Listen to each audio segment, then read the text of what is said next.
So in this session, we're here to talk about organic LinkedIn growth. Now, this is a great subject if you are looking to cut through all of the noise and chaos in social media. Thanks, Carl, for the suggestion for this particular session. It really is very, very timely. I think a lot of us are still seeking ways of getting some great gains and some great return on investment through LinkedIn. And it is one of the remaining places where you can actually do that organically. So what do we mean by organic? When we use that word in the context of a social network? Well, we mean non-paid. Okay, so organic, we are talking here about non-paid activities that are going to help you to increase the coverage, increase the reach, increase the engagement with your target audience.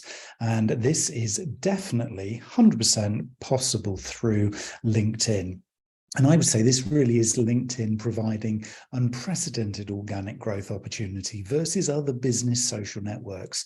You know, we're all using a variety of different tools right now in social, aiming to get a best return within our digital marketing activities, but LinkedIn still is providing these opportunities to us.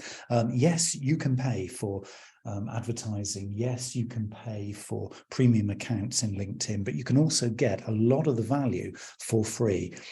You just need to be investing your time and your energies and your thoughts and your resources around you into this. So whilst you could argue, well, then it obviously then isn't free, what we're not talking about is paid marketing budget. So we are looking here at getting best gains in the opportunity of LinkedIn without actually committing budget. So that's the key. That's really how we're defining this as an opportunity. And many experienced marketers and social media commentators really are saying that, 10 years ago, if you looked at something like Facebook, which was still an opportunity back in those days, LinkedIn is still there, right there at the forefront of the ability to gain high impact attention. Now, in most social networks, I mean, you only have to look at your own timeline to know this is true. In most social networks, we are faced with a proliferation of content, be it video, be it images, be it text, be it other stuff. Polls, for example, are proliferating around the internet right now. So there's a whole bunch of stuff going on, but LinkedIn right here, right now is an opportunity that was kind of comparable to Facebook around about a decade ago. So what we're looking for here, when we're talking about organic content, organic growth within LinkedIn, we're looking for high impact attention.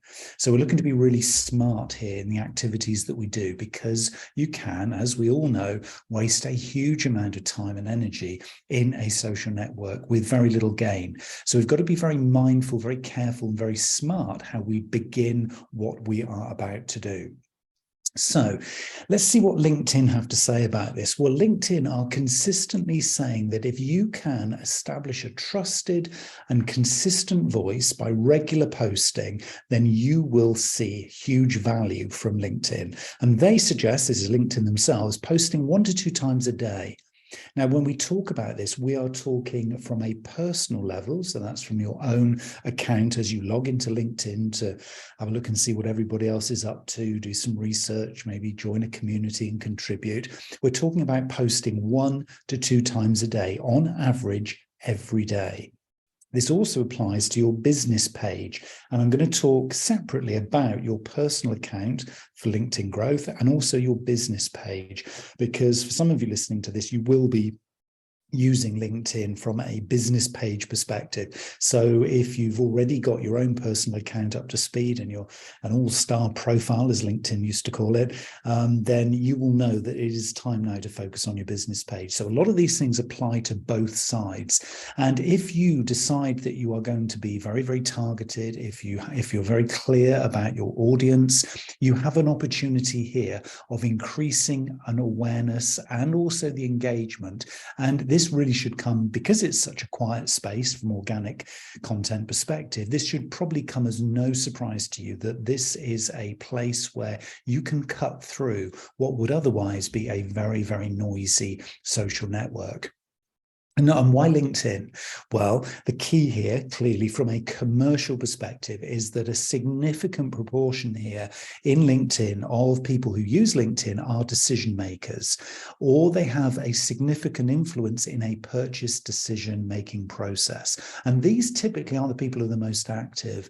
Whatever you look in terms of the research, wherever you look at any of the statistics, be they yours or LinkedIn, they will be basically saying that the most active people are the ones of highest value anyway. So there's this lovely correlation here that if you are active in here, you're talking to the right people who can actually make things happen for you. 40% of businesses claim to have found new customers using social networking. So when we talk about organic LinkedIn growth, we are actually talking about return on investment. We're actually talking about a measurable, tangible value to your business.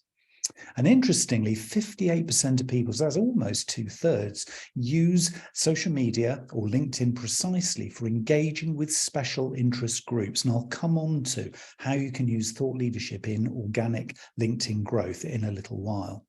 But it's probably no surprise when you see these figures and then you think and you reflect on your activities within LinkedIn probably already, that there is a big opportunity in here. BizReport did a piece of research a few years ago, and they said that basically most people are focusing in on 4 elements when they figure out how they're going to be getting best value from LinkedIn. And that is keeping in contact with stakeholders. So those could be customers, suppliers, resellers, partners, a whole range of different people, including your own colleagues. Yeah, some people in some organizations don't have an intranet, so they're using the likes of LinkedIn to stay in touch. Second on the list from BizReport's research was engaging with special interest groups. And over half of the people surveyed say, yeah, we use LinkedIn to engage on the things that I'm interested in. So I'm using it to build a community or to engage within a community of like-minded souls. Now, that's a really interesting one here, because that to me intimates the fact that we are talking about a valuable and valued audience. So we are not just broadcasting here, much as back in the old days, you used to do television advertising, radio advertising, and it was broadcast advertising. You just hoped the message would stick.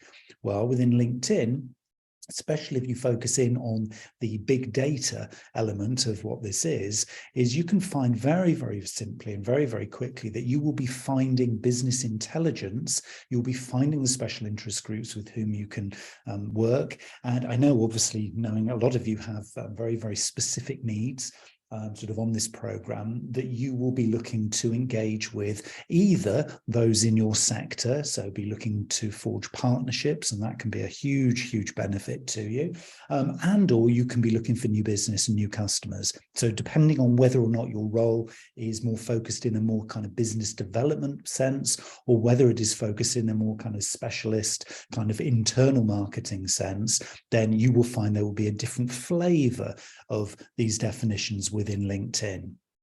Connection is everything, though. Half of the people surveyed said, yeah, it's about connecting with customers. And of course, as we know from the program, you need to be figuring out, where am I going to position LinkedIn in my customer's journey? So is this at the awareness phase? So I'm going to be thinking about LinkedIn as I build the plans around LinkedIn to create awareness with people who are not yet familiar with my brand or my products or services. Or am I going to use LinkedIn to encourage conversion? In other words, I'm going to help the confidence and the trust that this potential customer has with me. I'm going to help them over the line to convert that sale. So I could use LinkedIn in that place. Or the third option is I could use LinkedIn to connect with customers who are existing customers, i.e. at the retention phase of their journey. So building loyalty, stimulating advocacy and the like. So you've got to be very clear here. And I know each and every one of you have got a very different spin on this. So you'll be viewing this from your own perspective. So for me, one of the key starting points here, so my first tip, in this thing, and I know, Carl, you suggested this one, you're going to be resonating with this, is that it is very much about deciding where in the customer journey you're going to position it. For building awareness, or is LinkedIn to help people over the line, conversion, or are you using LinkedIn to retain the customer, to build loyalty and trust and advocacy over time? So it is a very, very effective digital channel. And we know that digitally savvy brands, and there's loads of different sort of pockets of research here. And I've shared a lot of this with you over the time, obviously, that you've been attending these webinars and sort of catching up on the calls, is we've talked a lot about the various kind of ways that this is high quality engagement. So far better as part of an overall sales and marketing approach than purely kind of spammy style, unsolicited cold calling and all of those kind of very old school ways of kind of generating business. What we're looking at here is a high quality, very, very engagement focused thing that can really form a strategic part of the way that you create your marketing plans. So there's a lot of opportunity here to really kind of think about this kind of crossover between marketing and sales within LinkedIn. And again, a lot of the research is kind of throwing up a whole range of different statistics. And I particularly like this one from socialchamp.io, who was saying that basically that LinkedIn really, in terms of generating leads, is 277% better than Facebook. Now, when you bear in mind, and I know a lot of you are doing Facebook campaigns, either as part of a endpoint assessment on your program, or you might be doing this actually, outside of the apprenticeship, you might be doing this as part of your sort of day-to-day activities, and you will know how targeted Facebook is. But when the research shows that LinkedIn is 277 times better than Facebook at lead generation, well, there's clearly got to be something else going on. And that's what I want to explore as we go through the rest of this session, because it's very interesting to see the little nuances of where you can begin to market and sell via LinkedIn. Now, the key here, and this is the difference between, say, doing Facebook advertising versus something like organic content creation and engagement. The key here is in creating a pull towards your profile. Okay, so just think about that one just for a moment. What we're trying to do here is create a pull towards your profile. So that can be your personal profile. And of course, most of us are using and engaging in LinkedIn from a personal profile perspective. But some of us are the admins or super admins of our business page in LinkedIn. So it's really important then to be figuring out, how can I create a pull towards the profile? And that comes from actually giving your audience a reason to engage and then buy, rather than selling to them. Another little subtle nuance here. Even if you want to sell something, the mindset that your customer is going to be in, or your audience is going to be in, is that they would desire that you give them reasons to buy, you don't sell to them. Because I always challenge, when was the last time you wanted to be sold to? No, of course you didn't, ever, really. What you want is to be given reasons to buy so you can make a considered, conscious decision. And that's really fundamental here. So for those of you trying to figure out where LinkedIn kind of sits in the business development process in your organization, or how it integrates in with your lead generation programs, it's about giving reasons to buy. And this, of course, can be achieved by, as we say, striking an appropriate balance in the content and updates you write and share. Now, there's a key word there, share. When most people think of digital marketing, social media, and content creation, they think of the content they're creating. Okay, but that doesn't have to be the case, particularly in LinkedIn. So my tip number 2, really, in terms of organic LinkedIn growth, is to think about content curation. And again, I know a lot of you are very, very well tapped into your marketplaces. A lot of you are doing a lot of listening, social listening, but you're also, you know who your influencers are in your sector. You know who the key players are. You know what your customers and your audiences are interested in, not just the products and services they're looking to buy, but their everyday lifestyle. So you've created personas that you can now optimize within LinkedIn by sharing, and we're going to use the word curate here, by curating and sharing around particular topics.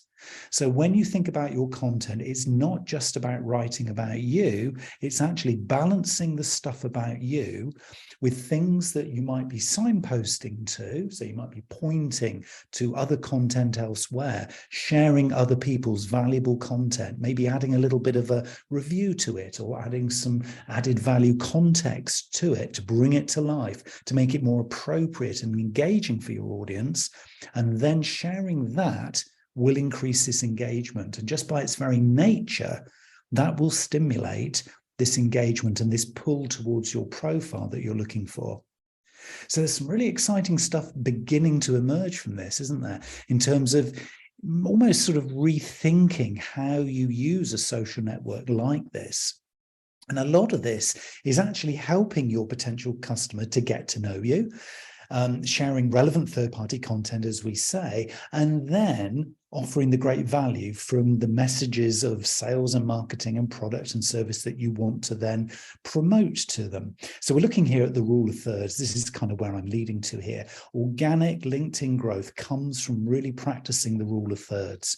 So what we're looking for here is balancing personal, getting to know you, balancing signposting or pointing to third-party interesting content. Remember the thought leadership thing. If you can be identified with interesting content that your customer finds interesting and engaging and informative and maybe even entertaining, they're going to come back and listen to you. So you're going to pull them towards you. And then having done those 2/3, the final third is the third of the sell, which of course you're almost entitled to do and your customer's almost given you permission to do because of the value you've added with the previous 2/3. So personal, point, promote, that lovely rule of thirds that I know most of you have already heard me speaking about many, many times, but it really comes into play here in this organic LinkedIn growth. So let's just say we've got their attention. Now what we want to do is make sure we've optimized where they are going to head next and where they're very likely to head next, unless you've used a particular post as a landing page in a campaign. The likelihood is they're coming to your profile. So what is, as LinkedIn would describe it, an all-star profile? Because this is going to help you with your organic LinkedIn growth. If your profile is just a dusty old CV online, then you've got work to do.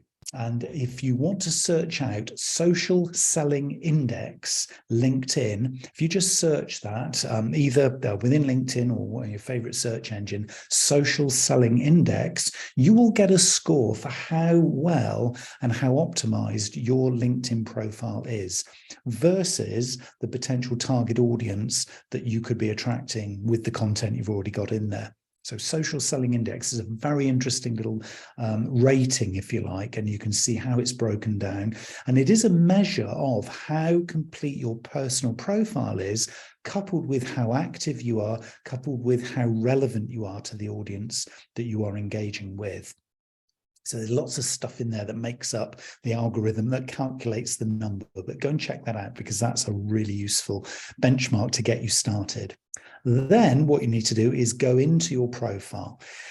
And then there's a whole checklist of things right here, right now, as we're talking about this, that will help your profile. I just want to cover a few of these things because these are super important, okay, to really supercharge your personal profile. So first thing you need to do is make sure that you have a personal tagline under your name.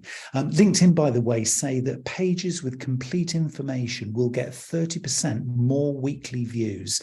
And you'll probably see how many people are viewing your page on a weekly basis when you look at the analytics for your page, because LinkedIn share that with you. But if you get this complete, you'll get 30% more weekly views. And of course, what is not to like about that?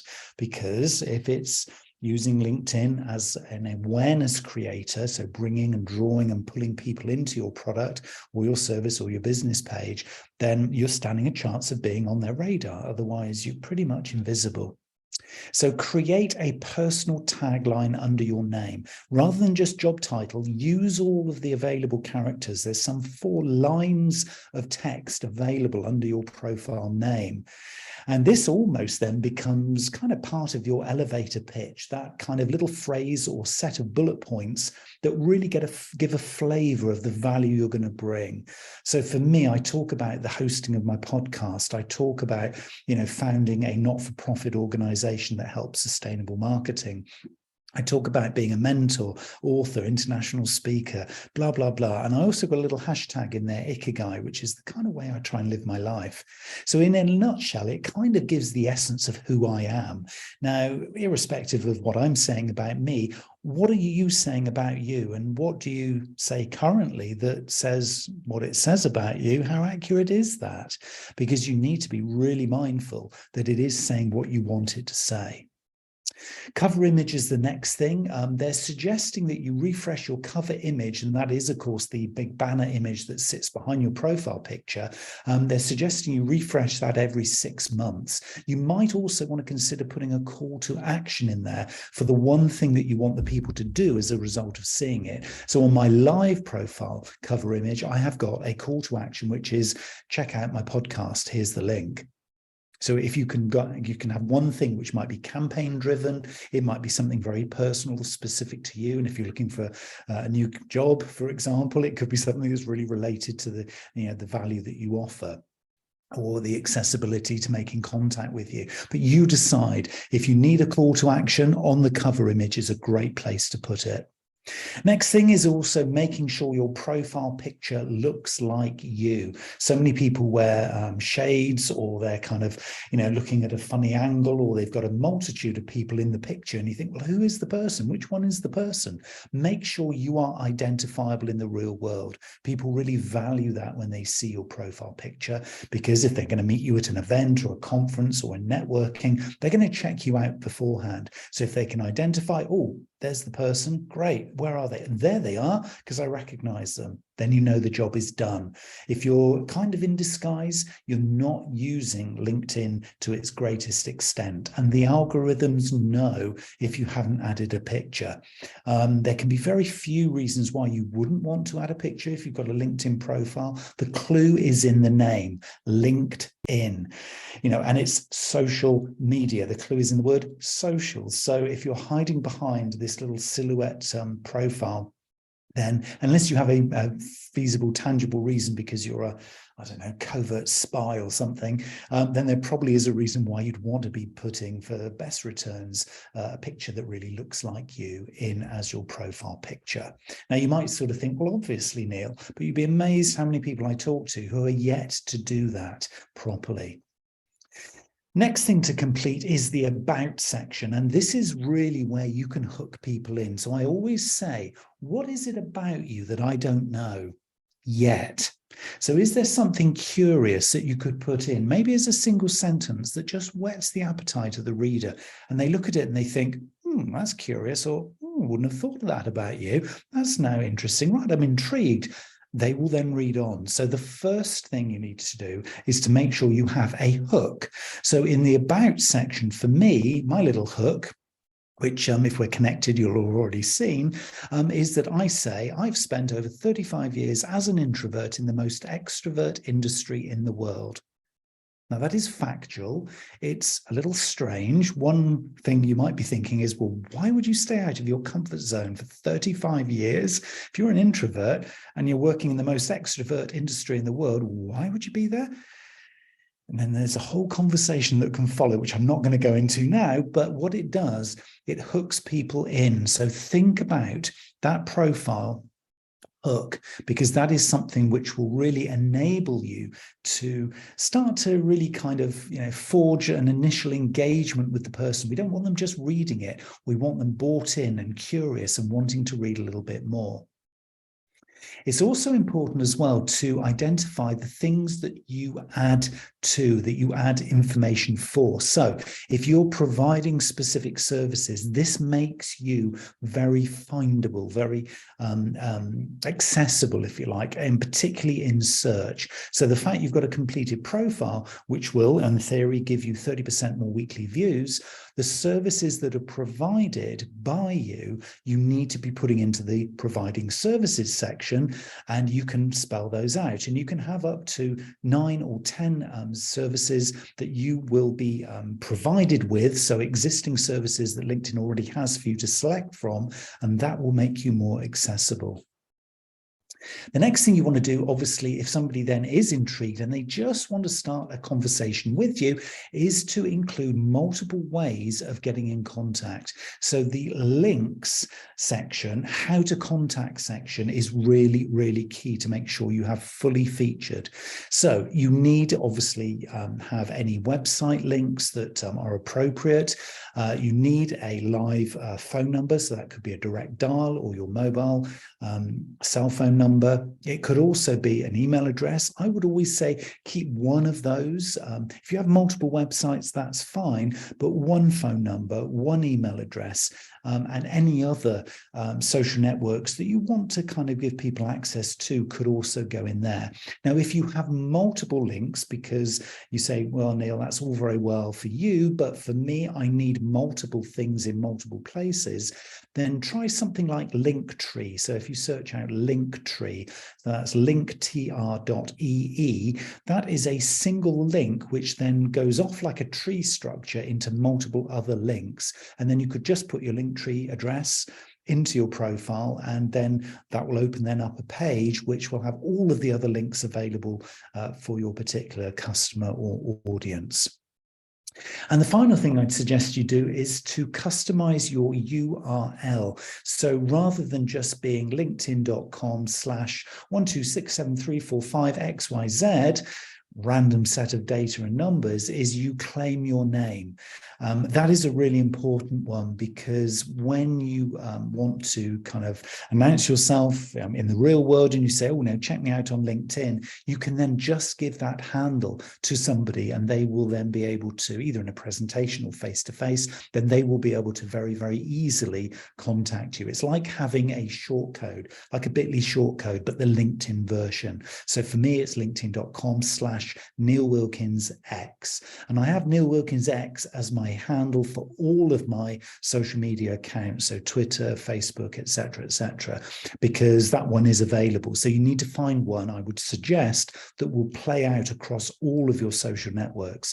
Because yes, for organic growth in social media, it might be LinkedIn, but people might also be coming at your LinkedIn profile from other accounts. And if they see a consistency here across all of your social networks, then that can be, again, another confidence building thing that they've landed on the right person. And then, having created that profile and really sort of, begun to sort of think about your strategy for LinkedIn, you need to really be making a very, very clear decision on your contact strategy. So do you accept everybody who sends you a request to connect, or do you only accept, as LinkedIn, when it first launched, suggested we all did, only accept people you'd be willing to recommend? Yeah, can you remember those days? If you weren't around in those days, that's where it started. LinkedIn's initial launch premise was link in with people who you would be willing to recommend. So when I look at your followers, I could think, oh yeah, all these people Neil will recommend. Great. So these are trusted allies. Brilliant. So this is quality. Now, of course, the years have gone on and the quality probably has dropped. And for a lot of us, we do have a very loose strategy in terms of who we'll connect with. But if you keep really strict to that, it might not be as far as people I'd recommend, but at least it could be people I know. So not just accepting everybody, because of course, a lot of the unknowns, a lot of the strangers are not adding to your organic LinkedIn growth, because they're just there trying to connect with you because they want to sell you something. And that is a very different proposition than actually linking with people who are there to forge a relationship with you that has mutual benefit. So there's a win-win. So decide on your strategy, because that will attract the right kind of people, as will going through your old business card pile that's gathering dust on the shelf and any personal recommendations that friends and colleagues have. You can start to build a really high quality, and I mean really high quality, community around your personal profile. Now, we've talked a little bit about the being current and, sharing and the relevance of the posts and, sharing to stimulate advocacy. But always think, what can somebody share from the post that I've just done? Can I make this very shareable? Because linking in means that you're linking in, you're part of this kind of ecosystem within LinkedIn. And the more you can do that, rather than just post, post, the more you can engage, the more that you can make your content shareable, the more that you can comment on other people's threads, the more that you can add value, so answer questions, then the more valuable you become. And remember, as you document, as you create, as you curate, whatever it is that you're doing, remember that your target audience wants to hear what's in it for them. So no matter how much you want to really push the features and benefits of that new service or that lovely new product you're super proud of, it's all about what's in it for the audience. So this in LinkedIn, if we're looking at this as organic growth, we have to be mindful that the original premise of good, high quality marketing is all about what's in it for my customer. Well, this has never been more true than actually when we're talking about LinkedIn, our profile and the content that we create. And when it comes to content, if you're looking for engagement, please try and avoid stock photos. According to LinkedIn, real photos have a 98% better engagement rate than stock photos. The algorithm spots it, your audience spots it. So please, wherever you can, I know there will be times when, it just isn't that appropriate because I haven't got the time and I just want to get this piece of content out and I just need to use a stock image from a library. Everybody else is probably using it too, but I just need to get something that looks good and I need to get it out there. There will be times when you can justify that. But the vast majority of the time, wherever you can, use your own images. And of course, never anybody else's that you don't have a license for. The sizes for LinkedIn images right now, typically your profile photo, for example, is 400 by 400 pixels. Cover photo, 1584 by 396. On your business page, your logo is 300 by 300 and the cover image is a little bit smaller actually, and it's kind of much more slim profile. And the cover image for your business page is 1128 by 191 pixels. So there are some kind of best practice. And again, you can search on these if these are things that you want to make sure you've got right or that you're looking to check up on. Now, I've mentioned their company page, so let's get on to company page. I think we've done enough to start building the engagement and the growth and the interaction engagement with your personal page. Let's talk about the company pages, because this is a really, really interesting one. So what should we be doing? Well, there's a lot of similarities between personal page and company page when we talk about good practice. So the first thing is updating and refreshing your cover image. So same kind of process here every 6 months. Now, I would say you could in LinkedIn do that more. And I would suggest probably doing it more if you are using your business page as a promotional tool to sell and market and promote maybe events. Maybe there's a webinar series you're doing, or maybe there's something like a product launch, or you're at an exhibition, or you've got this new service that you want to showcase. I would suggest every time you've got something that's a really big ticket item, change your cover image. Your logo, so in effect your business company page profile picture, is probably going to be your logo. It could be the face of the organization, so you might put somebody in that little slot there, that 300 by 300 pixels space. But the chances are you're going to use your logo on your company page, which means you don't have to include it again on the cover image. So use the cover image tactically to support the kind of headlines or showcasing that you want to do. That's really important. Now, I talked about showcasing there. You can actually build showcase pages which sit alongside the company page, and these can be showcasing all of the things I mentioned before.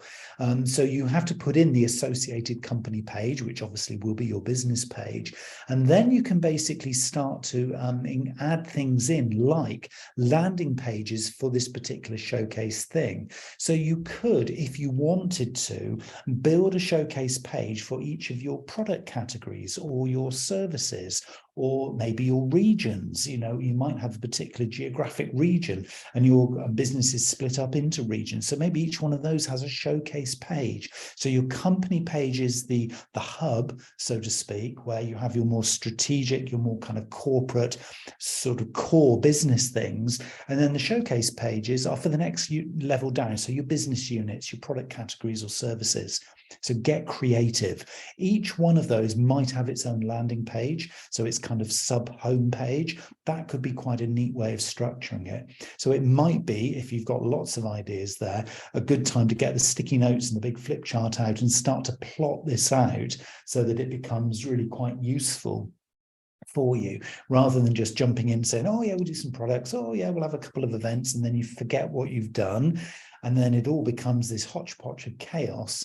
Whereas actually, if you basically plot it out in advance, then you can build around that structure. So that would be a really kind of sensible way of keeping some sort of control, and particularly if there are a number of admins of your business pages. So you can maybe assign a sub-admin for each showcase page, and they can be the custodian of it.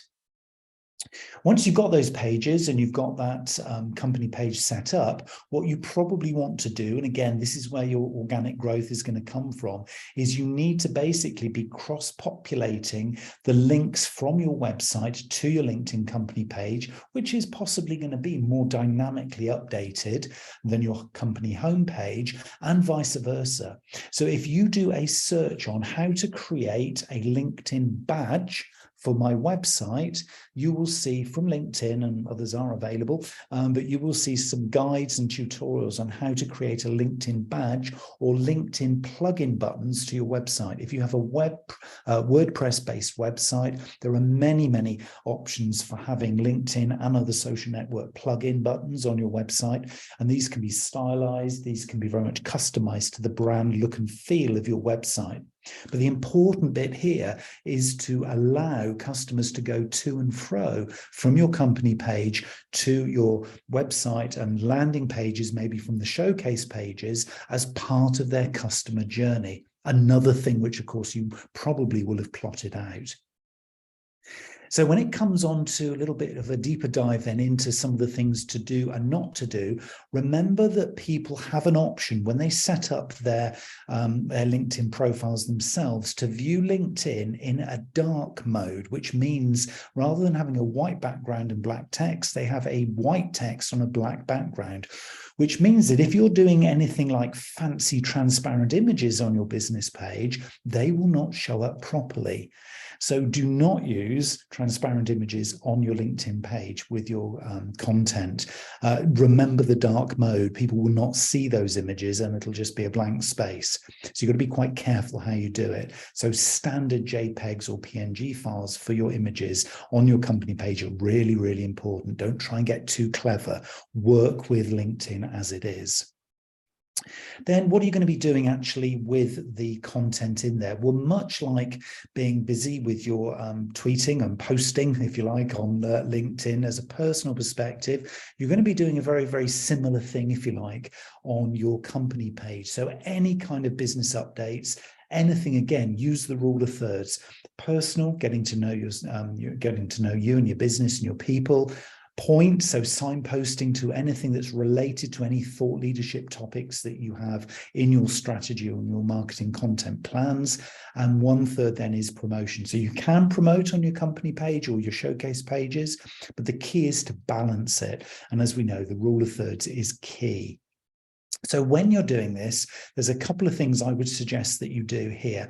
One is to make sure that you are very, very clear with a single call to action on your posts on your company page. So a single CTA, call to action. In other words, having engaged with this post, having read this little article, what do you want me as a viewer, as a potential customer to do next? So no matter where it is in the customer journey, what's the next step? So be really super clear with every piece of content that you do, where you want that person to go next. That is vital, because then it's taking them one step closer to the destination you ultimately want to get them to. And again, of course, that depends on how you've plotted out the customer journey and where this LinkedIn company page sits in that customer journey. But it's really important you're super clear and consistent with the use of those calls to action.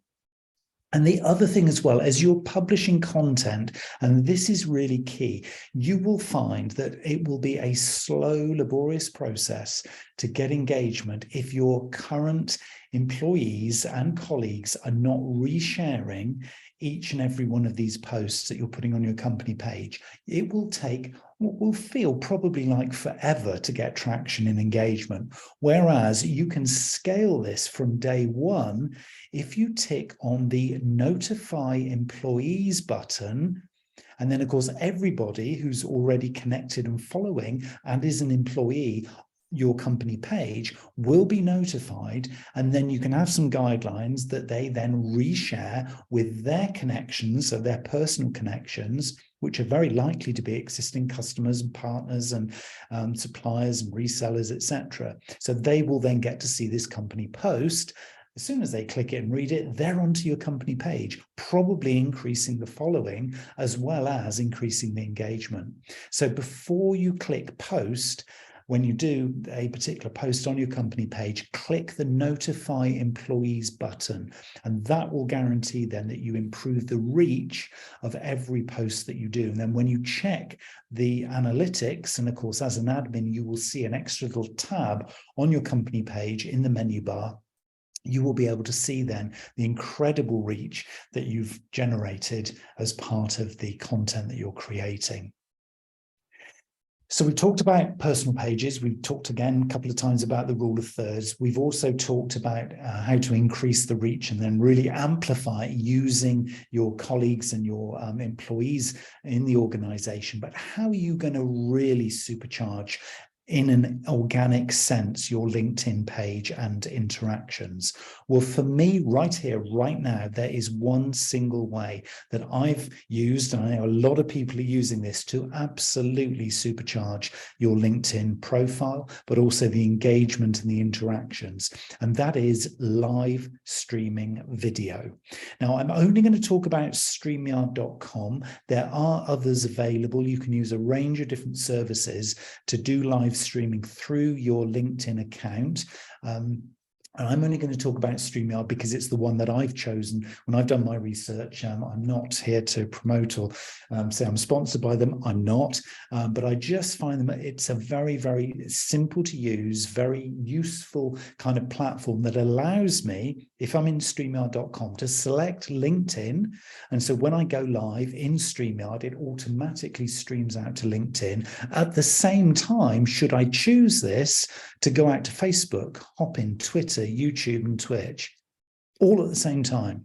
So I'm literally just going to StreamYard.com to do a short broadcast, or to do a live podcast, for example, or a conversation with a colleague that I want to sort of be publishing live, or as I did yesterday, a little promotion for an upcoming metaverse marketing series that I'm hosting from the beginning of April. I thought I'm going to go and do a go live just to kind of share and just let people know this thing is coming. It is so, so powerful.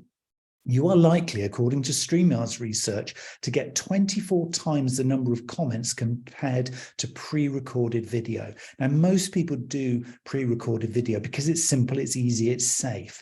But if you're willing to push the boundaries, and actually it might not be you, it might be somebody else who's happy to do this live video, you will get, according to the research, 7 times the reactions, 24 times the comments, and it is perfect for instant connection and jumping the timeline queue and notification queue whenever you go live. And you'll know this to be true. You know, you log in at 10 o'clock in the morning into your LinkedIn account. And if anybody in your connection, any of the people you follow, any of your connections is live, that will be the #1 thing in your notifications, because they're live. So you are basically jumping the queue of all the rest of the noise that is going on in LinkedIn.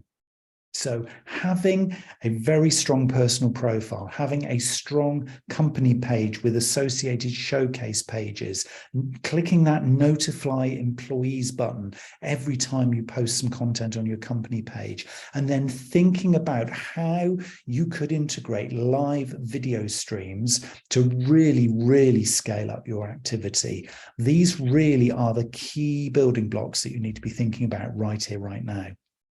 So what is the best practice for this moment in time within LinkedIn for organic LinkedIn growth? Okay, so I'll just summarize these before we finish. So it's looking and listening before speaking, getting a sense of who's saying what are the hot topics, what's trending, what are the hashtags I should be following, using the search feature to really get a sense of what are the communities I'm interested in, what are they talking about, who are the key players, who are the micro influencers out there who I need to connect with.